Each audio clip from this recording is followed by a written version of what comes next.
La Iglesia se ha dedicado a encubrir a todos los sacerdotes criminales, especialmente a los pederastas. No les interesa llevar ante la ley a esos delincuentes y solo los cambia de lugar para intentar calmar las cosas. Cuando estés realizando alguna labor de investigación para cualquier cosa, asegúrate muy bien de encontrar fuentes fidedignas y de confianza para sostener así tu investigación. No vaya a ser que te quedes con lo escandaloso y llamativo, aunque esto no tenga ni un poco de la verdad. Bienvenidos a este podcast de leyendas negras contra la Iglesia Católica. Yo soy Tony Valle y hoy hablaremos acerca de la mala prensa. A principios de los años 2000 salió a la luz una situación en Estados Unidos que involucraba a un sacerdote llamado Lawrence Murphy, al cual se le acusaba de abuso sexual en contra de hasta 200 niños, en un lapso en el que él trabajó de 1950 a 1974 en un colegio para niños sordos, St. John's School, del que en 1963 fue nombrado director. Según la columnista Lori Goodstein del New York Times, una trabajadora social especialista en pedófilos examinó a Murphy durante un periodo de 3 días de entrevistas, llegando a la conclusión de que había tenido contacto con unos 200 chicos y que no mostraba ninguna señal de arrepentimiento al respecto. Lori Goodstein sostiene que el prefecto y la congregación a la que pertenecía Murphy primero dieron largas, luego pusieron trabas y finalmente impidieron el proceso contra Murphy. El artículo es bastante extenso y de hecho te invito a que lo leas, ya que contiene información poco fiable, aunque muy escandalosa y llamativa, y tergiversa muchísimo los hechos, dando a entender que la Iglesia no hizo nada para llevar a este hombre ante la justicia. Y es justamente esa mala prensa la que juega un papel vital, no solo en cuestiones del clero, sino en todo aspecto social también. Pero enfocándonos en este caso particular, la Iglesia realizó su buena parte en el caso contra Murphy. El artículo de Lori Goodstein en el New York Times sostiene que en 1996, el prefecto de la Congregación para la Doctrina de la Fe desoyó las peticiones del arzobispo de Milwaukee, el monseñor Rembert Wickland, para que se abriera un proceso contra el sacerdote Murphy culpable de abusos de menores. El prefecto de la Congregación para la Doctrina de la Fe en ese entonces era el cardenal Joseph Ratzinger. Sí, nuestro papa emérito Benedicto XVI. Pero el asunto es que Goodstein no explica por qué llegó el caso Murphy a la Santa Sede. Wickland se dirigió a Ratzinger cuando supo que algunos de los delitos denunciados eran de solicitación, o sea, cometidos en el confesionario. De ahí concluyó que caían bajo la jurisdicción de la Congregación para la Doctrina de la Fe y hacía falta autorización para proseguir.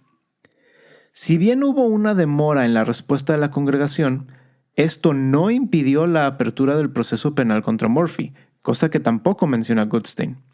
Su relato omite la carta que le llega a Ratzinger en julio de 1996 y la respuesta de Bertone, secretario de Ratzinger, en marzo de 1997, con las instrucciones para abrir el proceso.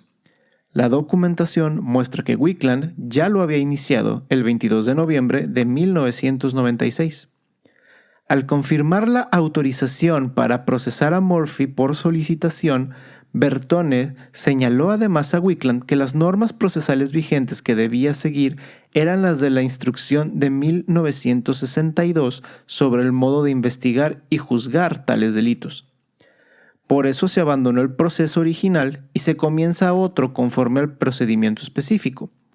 Después, el tribunal se percata de que, según la instrucción de 1962, el obispo competente para juzgar el caso es el de la diócesis donde vive el acusado. Esto obliga de nuevo a cerrar el proceso en Milwaukee y pedir a Monseñor Flies que abra otro, cosa que el monseñor hace el 14 de diciembre de 1997. Wickland, a la par, consultó otro caso antiguo de un sacerdote acusado de abuso de menores y solicitación. La respuesta de Bertone el 24 de marzo de 1997 se refiere a los dos casos y autoriza la apertura de los dos procesos. El del otro sacerdote se concluyó con la condena y la exclusión del estado clerical. Como se puede leer en los documentos, el segundo acusado había confesado sus delitos ante 3 testigos, no víctimas, que así lo declararon bajo juramento. Respecto a Murphy, solo había un informe manuscrito de la trabajadora social que lo entrevistó, pero él mismo negó siempre los hechos, tanto en la fase de investigación como en sus declaraciones una vez citado a juicio. Por eso, en la reunión del 30 de mayo de 1998, Bertone y otros miembros de la congregación sostuvieron que no había base suficiente para un proceso penal. El largo tiempo transcurrido, 24 años, sin nuevas denuncias dificultaba mucho probar la solicitación en un juicio, a falta de confesión de parte. Y si no había indicios de abusos desde 1974, Bertone no veía utilidad en las acciones penales contra un acusado que aparte parecía próximo a morir. La recomendación de Bertone fue prohibir a Murphy todo ministerio con sordos y conminarle a manifestar arrepentimiento, advirtiéndole que si no lo hacía, se le impondrían sanciones más graves, incluso la exclusión del estado clerical en último caso. Al fin del caso, Bertone no andaba descaminado. Como se comprobó antes de que pasaran 3 meses, el proceso contra Murphy no se habría podido concluir, ya que éste murió de causas naturales el 21 de agosto de 1998. Lo más censurable del modo de cómo se manejó el caso Murphy es que ante las primeras denuncias no hubiera reacción eficaz por parte de las autoridades eclesiásticas. Tampoco intervinieron las autoridades civiles, que desestimaron las acusaciones 2 veces en 1973 y 1974, porque los hechos habían prescrito. Algo hizo la diócesis al apartar a Murphy de St. John's, pero ni la diócesis ni la policía investigaron más para averiguar si Murphy había cometido abusos más recientes o si seguía siendo un peligro para los menores. Tuvieron que pasar casi 20 años hasta que nuevas denuncias sobre la época de Murphy en St. John's urgieran intentar esclarecer los hechos. Esto no se acababa de descubrir.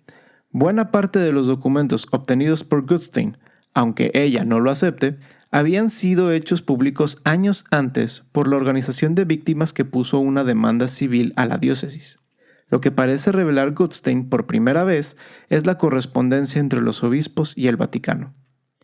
Ahí se ve que la notificación de la congregación llegó al final, casi 25 años después de las primeras denuncias y cuando empezaba a verse próxima la muerte de Murphy.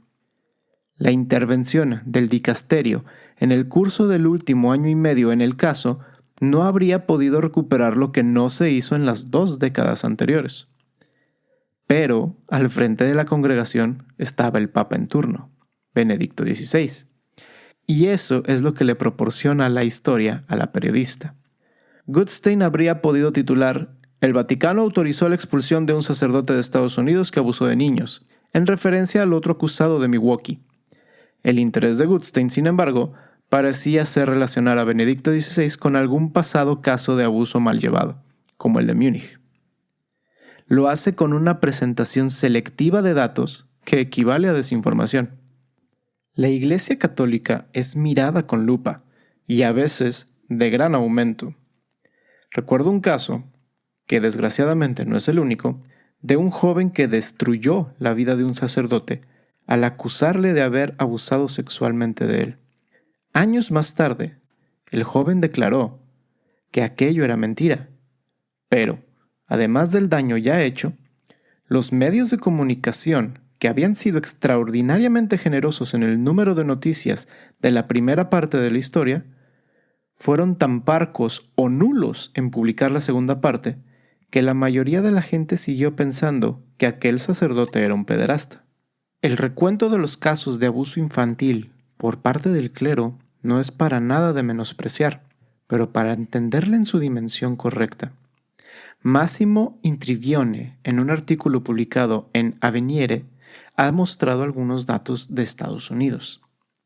Según el estudio del año 2004 del John Jay College of Criminal Justice, los sacerdotes acusados de efectiva pedofilia en 42 años fueron 958, es decir, 18 por año.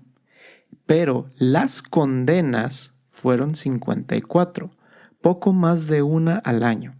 Hay que recalcar que el número de sacerdotes y religiosos en Estados Unidos son alrededor de 109,000. Durante el mismo periodo de 42 años, hubo 6,000 condenas a profesores de gimnasia y entrenadores declarados culpables de este delito de abuso de menores por los tribunales de los Estados Unidos. Parece ser que, al menos en temas de prensa, decir que 54 sacerdotes fueron condenados por abuso infantil es más importante que decir que 6,000 profesores fueron condenados por este mismo crimen. El llamado poder de lo popular puede ser muy dañino. Una muy mala película, como El Código Da Vinci, con la prensa adecuada puede llegar a confundir a mucha gente acerca de lo que es real y lo que no. Siempre infórmate muy bien acerca de lo que estás leyendo. Revisa fuentes y nombres de autores. Poco fiable sería leer un artículo que hable pestes del Barcelona si el que lo escribió es un fan del Real Madrid. Con esto terminamos el episodio de hoy, recordándote que te des una vuelta por encuentracurso.com, ya que encontrarás aún más información sobre este y todos los temas de los que hablamos aquí. Te invito a que nos sigas en nuestras redes sociales, en Facebook como Juan Diego Network, Instagram @Juan Diego Network, Twitter @JDN Podcasts y en TikTok como @Juan Diego Network. También te invito a que le des seguir a este podcast en cualquiera de las plataformas que utilices. Yo soy Tony Valle y espero que este tema haya sido de mucho bien para ti, como lo fue para mí. Quédate en sintonía con Juan Diego Network y que Dios te bendiga.